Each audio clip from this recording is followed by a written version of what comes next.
ভারতীয় কৃষি গবেষণা পরিষদ ত্রিপুরা শাখার উদ্যোগে এক সচেতনতামূলক কর্মশালা অনুষ্ঠিত হয় আজ আগরতলার প্রজ্ঞা ভবনে। উন্নত মানের শস্য চাষ, জীবিকা ও খাদ্যের পুষ্টি সুনিশ্চিতকরণ সংক্রান্ত বিষয়ের উপর 3 দিনের কর্মশালা সূচনা করেন প্রাণী সম্পদ বিকাশ ও মৎস্য দপ্তরের সচিব দীপা ডি নায়ার। উপস্থিত ছিলেন প্রাণী সম্পদ বিকাশ দপ্তরের অধিকর্তা নীরজ কুমার চঞ্চল, ফিশারি কলেজের ডিন এবি পাটিল সহ সংশ্লিষ্ট দপ্তরের পদস্থ আধিকারিকরা।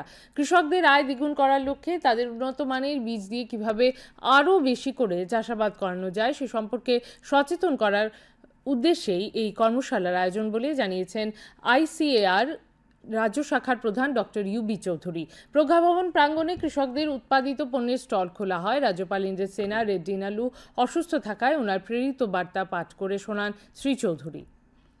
যতটুকু অ্যাওয়ারনেস আমাদের কৃষক বন্ধু ভাই বোনকে দেওয়ার, যে কীরকম তারা নিজের লাইফে মানে ফার্মারে এই রুরাল লাইভলিহুডটা ইমপ্রুভ করতে পারে, ইনকাম জেনারেশনটা বাড়াইতে পারে থ্রু এগ্রিকালচারাল ইন্টারভেনশন।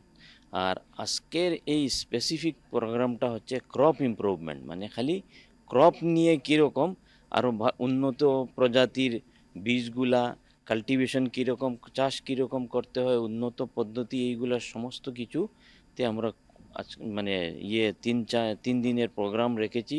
লাইভস্টক সেক্টরে আপনারা খুব খুশি হবেন, নর্থ ইস্টের মধ্যে এই 25 বছরে ফার্স্ট টাইম আমাদের সেন্টার একটা পোলট্রি বার্ড রিলিজ করলো, ডুয়েল ব্রিড বলে, যেটা মাংস আপনার মিটও বাড়ায়, এগও বাড়ায়, টকবাড়ি। জানবেন এখন গ্রামে গ্রামে ত্রিপুরাতে ব্যাকইয়ার্ড ফার্মিং মে 1,40,000-এরও বেশি চিক্স নেওয়া হয়েছে।